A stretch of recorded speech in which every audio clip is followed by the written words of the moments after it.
June is National Cancer Survivor Month, a time to honor the strength and resilience of cancer survivors, including thousands of Filipinos who continue to fight and live beyond their diagnosis. Today, we're joined via Zoom by Dr. Feng, the oncologist and oncosurgeon and professor at Jinshazhou Hospital in Guangzhou University of Chinese Medicine, to share his insights on cancer care, survivorship, and how advanced treatments can benefit patients in the Philippines and all over the world. Good morning, Dr. Feng. Thank you so much for joining us and welcome to It's a Beautiful Day. Good morning. Nice to see you. Dr. Feng, let's start off with here because we're celebrating National Cancer Survivor Month here in the Philippines, and we're hearing so many stories about hope, about being able to survive, and of obviously having access to treatments that are evolving more and more. Why is it important to realize that with cancer, there are new ways, treatments to help survive it and make it easier? Why is it important to listen to these types of stories?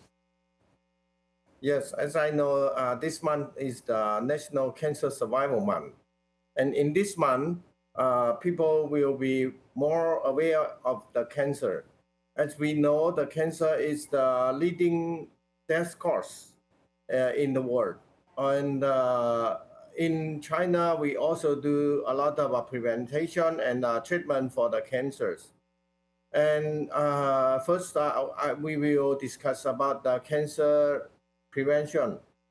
Of course, if we want to avoid the cancer, of course, we need to live a good lifestyle to avoid cancer. Especially, we need to stop smoking.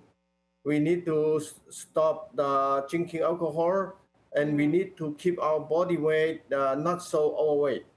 And also, we need to treat our infections, because some cancers are caused by the virus, like the hepatitis B, hepatitis C, and also the HIV, also the HPV. Those viruses are the original of the cancer. And in China, of course, because we cannot so easy to change our lifestyle, so in China, we also emphasize the second prevention of cancer. What do we mean? That means the second prevention of cancer means to do the regular cancer screening. Especially when we get old. Yes, and in China, we do the CTC test now. Because the conventional examination include the imaging of the CT scan, ultrasound, and endoscopy. But in China, now we use the CTC test to screening the people. Dr. Feng, doctors would always say that early detection is key. More important. And having yourself tested at an early stage is very important, and it really increases your chances of surviving cancer. Let's talk about the early warning signs. What are the early warning signs of cancer that people usually overlook? And what are the common myths that patients and their families believe about cancer survival? Unfortunately, early stage of cancer do not have any symptoms in most of the peoples, because in the early stage, when we mean early stage cancer, the size of the cancer is only 1 cm to 2 cm. At this stage, many people do not have any symptoms, but of course, some signs also indicate cancer, like the heart breathing, the bleeding, like the nasopharyngeal bleeding, the blood sputum, also the body loss, and also the pain. Also, those are some jaundice. Those are some signs of some different kind of cancer. But in the early stage, you cannot have any symptom, because many many cancer, when the cancer do not involve the nerve or do not involve our organ function, we will not have any symptoms. That's why we emphasize the secondary prevention of cancer to do the regular physical examination to screen our body so that we can find the early stage cancer. Before the conventional physical examination, as I say, include imaging, and also we now we use the blood. We can take the blood to know the cancer signal. So we do the CTC. The CTC test means the circulating tumor cells. Yeah. Yeah. Doc, you also specialize in minimally invasive procedures to try and address the cancer. When we talk about minimally invasive procedures and of course the interventions that are being done to address cancer, just how far are we advancing already in terms of technology to reduce how invasive certain procedures are and of course how effective they are when it comes to treating cancer? Of course, treating cancer is also the surgery, the conventional therapies are aggressive. As you know, the surgery is an invasive procedure, and also the radiation has some side effect. Yeah. Of course, first, the minimally invasive conception is from the surgery. In the beginning, doctors try to reduce the trauma, the injury during the operation. So they use the endoscopy. So we do the laparoscopy, we do the thoracoscopy, so to avoid open the incision too long, so that we can reduce the injury during the surgery. This is the original conception of minimally invasive procedure. But now, of course, we still use the robotic surgery, like the Da Vinci surgery system. And also we do the local chemo so that we can enhance the treatment effect with less injuries to the body.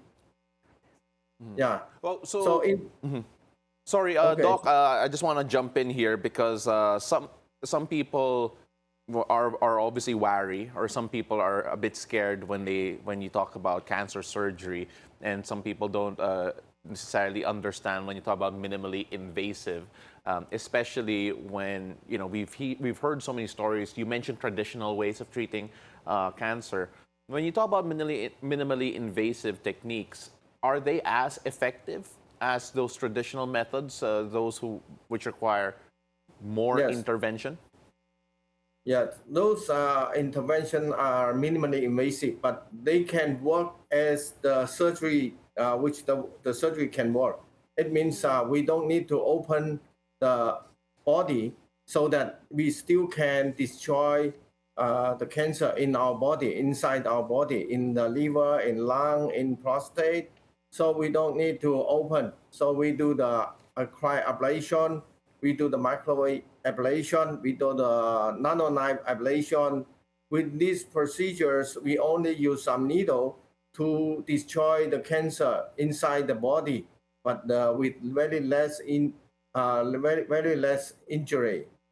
And the second way is we use the better radiation, because in our hospital we have 7 radiation machines with very high technique imported from US, from Sweden.